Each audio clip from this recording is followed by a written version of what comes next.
ایک عورت دکان پر آئی اور دکاندار سے کہا کہ ستار بھائی وہ چیونٹیاں مارنے والا پاؤڈر ہے؟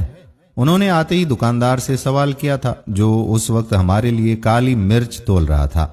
کہنے لگا جی باجی ابھی لایا۔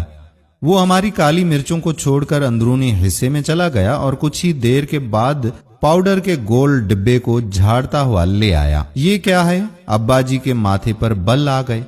وہ کہنے لگے ارے شاہ صاحب یہ بڑا بہترین پاؤڈر ہے چیونٹیوں کو مارنے کے لیے، منٹوں میں چیونٹیوں کا خاتمہ کر دیتا ہے اور یہ انسانی صحت کے لیے مضر بھی نہیں ہے۔ میں تو اپنی پوری دکان میں یہی استعمال کرتا ہوں۔ ابا کے استفسار پر ستار بھائی کی آنکھوں میں پاؤڈر والوں کا کمیشن لہرانے لگا۔ ہاں وہ تو ٹھیک ہے، مگر چیونٹیوں کو کون مارتا ہے بھلا؟ آخر وہ کسی کا کیا بگاڑتی ہیں؟ ابا نے حیرانی سے خاتون کی جانب دیکھتے ہوئے یہ سوال کیا۔ خاتون نے کہا تو کیا کروں انکل، میں تو پریشان ہو گئی ہوں ان چیونٹیوں سے، بچوں والا گھر ہے میرا۔ شوہر سے کہا تو انہوں نے بھی جھاڑ پلا دی۔ کہنے لگے کہ امی کی زندگی میں تو کبھی ہمیں چیونٹیوں نے پریشان نہیں کیا کیونکہ وہ گھر کو بالکل صاف رکھا کرتی تھیں۔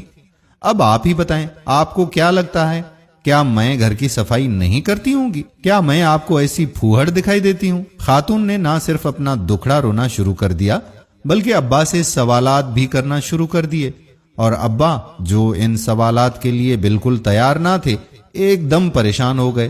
کہنے لگے نہیں بیٹا، میں تو بس یہ کہہ رہا ہوں کہ چیونٹیوں سے نجات کے لیے تم ایک مٹھی آٹا ڈال دیا کرو، یہ بیچاری ننھی مخلوق تو صرف رزق کے لیے باہر آتی ہے اور بس۔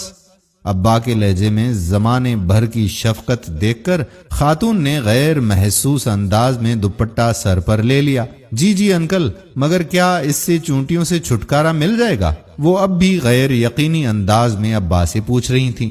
ابا نے کہا کیوں نہیں بیٹا، پرانے زمانے سے یہی رواج چلا آ رہا ہے۔ ادھر گھر میں چیونٹیاں نظر آئیں اور ادھر بڑی بوڑھیوں نے مٹھی بھر آٹا کونوں میں ڈال دیا، چیونٹیوں سے بھی نجات اور صدقے کی نیکی مفت میں۔ ابا ہنسنے لگے تو خاتون کے چہرے پر بھی مسکراہٹ آ گئی۔ کہنے لگیں کہ چلیں انکل، میں بھی پھر آٹا ہی ٹرائی کرتی ہوں۔ وہ کچھ سوچتے ہوئے چیونٹیوں کو مارنے والا پاؤڈر وہیں کاؤنٹر پر رکھ کر واپسی کے لیے مڑ گئیں، اور ستار بھائی نے ابا کو خوشمگین نگاہوں سے دیکھتے ہوئے کالی مرچوں کو تولنا شروع کر دیا۔ میں نے کہا ابا جی آپ نے تو ستار بھائی کی دکانداری خراب کر دی۔ واپسی پر میں نے ابا سے ہنستے ہوئے کہا تو کہنے لگے نہیں بیٹا، یہ بات نہیں ہے، ہمارے گھروں سے برکتیں اس لیے اٹھ گئی ہیں کہ لوگ اللہ کی مخلوق کا خیال رکھنا بھول چکے ہیں۔ پہلے کسی گھر کے سامنے کتا بھی آ کر بیٹھ جاتا تھا تو گھر کی خواتین اس کے سامنے بھی کچھ نہ کچھ بچا کھچا سالن، روٹی وغیرہ رکھ دیا کرتی تھیں، مگر اب ایسا نہیں ہوتا کیونکہ اب روٹیاں بھی گن گن کر پکائی جاتی ہیں۔ برکتیں کہاں سے آئیں گی پھر؟ اس قوم پر مہنگائی کے بم نہ گریں، زلزلے نہ آئیں، سیلاب نہ آئیں تو اور کیا ہوگا؟ ابا آصف کے اظہار کے ساتھ ساتھ مجھے آسان زندگی کے گر سمجھانے کی کوشش بھی کر رہے تھے۔ نوجوان کہتا ہے کہ اس بات کو عرصہ گزر گیا، میں بھی اس واقعے کو بھول گیا۔ پھر ایک دن بڑے بھائی جان کے ہاں جانا ہوا، ابھی ڈور بیل بجانے ہی لگا تھا کہ چڑیوں کے جھنڈ کے اڑنے کی زوردار آواز کانوں میں پڑی۔ چونک کر اوپر دیکھا تو پتا چلا کہ مین گیٹ کے دونوں جانب مٹی کے کنڈے رکھے تھے، اور ان کنڈوں سے چند لمحے قبل یقیناً وہ چڑیاں دانا چگ رہی تھیں، اور اب میری آمد سے ڈر کر انہوں نے اڑان بھری تھی، مگر ابھی بھی وہ اڑ کر دور نہیں گئی تھیں بلکہ اوپر منڈیر پر ہی ادھر ادھر پھدک رہی تھیں، شاید میرے جانے کا انتظار کر رہی تھیں۔ بھتیجے نے دروازہ کھولا تو میں اندر داخل ہو گیا۔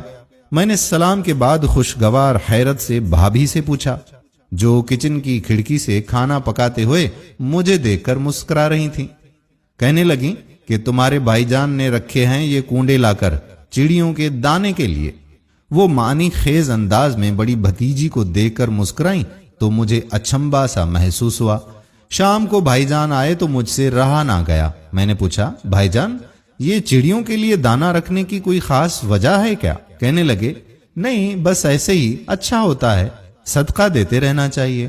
بھائی جان نے آہستہ سے سمجھایا کہ یہ بہت ضروری ہوتا ہے، خصوصاً جس گھر میں بیٹیاں ہوں۔ پھر بتانے لگے کہ کسی بزرگ کے پاس ایک شخص نے آ کر بتایا کہ وہ غریب آدمی ہے اور پریشان ہے کہ اپنی جوان بیٹیوں کی شادی کس طرح کر پائے گا، کیونکہ غربت کی وجہ سے کوئی اس کی بیٹیوں سے شادی کرنے کو تیار نہیں۔ بزرگ نے مشورہ دیا کہ روزانہ 200 بھوکوں کو کھانا کھلاؤ، تمہارا مسئلہ حل ہو جائے گا۔ غریب آدمی مارے احترام کے بزرگ کو تو کچھ نہ بول پایا، البتہ آسانی سے باہر آ کر زار و قطار رونے لگا۔ پاس سے گزرتے کسی دانا نے پوچھا، روتے کیوں ہو بھائی؟ غریب نے جواب دیا کہ غربت نے پہلے ہی مار مار کر ادھموا کیا ہوا ہے، اور سرکار نے فرمایا ہے کہ روز 200 بھوکوں کو کھانا کھلاؤ، تب بیٹیوں کی شادی ممکن ہوگی۔ دانا آدمی مسکرا کر بولا، بھلے آدمی، بھوکا کیا صرف انسان ہوتا ہے؟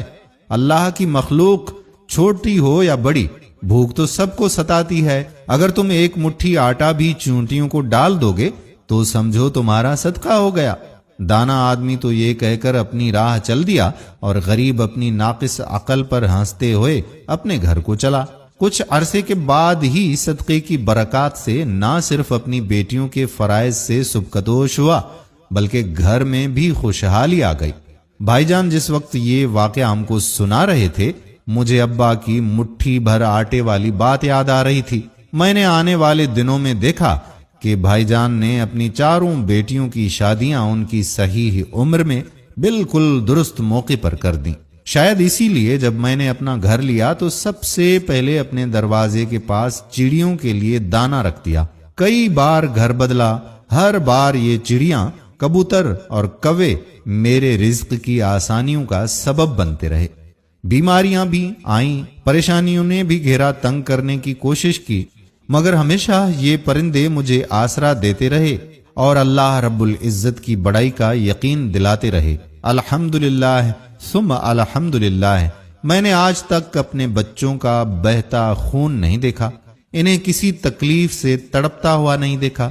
ایک وقت ایسا بھی آیا جب میرے گھر کا سب سے بڑا مسئلہ یہ تھا کہ ہماری مرغی کڑک ہو جانے کے باوجود انڈوں پر کیوں نہیں بیٹھ رہی ہے، اور یہ وہ دور تھا میں نے اپنی زندگی کو اسی ننھی مخلوق کی خدمت کر کے آسان بنایا۔ تمام بڑائیاں اس رب کے لیے جس نے مجھے اس قابل بنایا کہ میں یہ کر سکوں۔ اللہ پاک ہم سب کو صدقات کی توفیق دے۔ اگر آپ کے گھر میں بھی چیونٹیاں اور کیڑے مکوڑے ہیں تو ان کے رزق کا بھی بندوبست کریں، اور اپنی چھت پر خصوصی طور پر آج کل کے دنوں میں تو پانی کا لازماً اہتمام کریں، اور چڑیوں اور دوسرے پرندوں وغیرہ کے لیے دانے کا بھی انتظام کریں۔ اللہ تبارک و تعالی ہم سب کے صدقات کو قبول فرمائے اور ہمیں صدقہ کرنے کی توفیق عطا فرمائے۔ آمین ثم آمین یا رب العالمین۔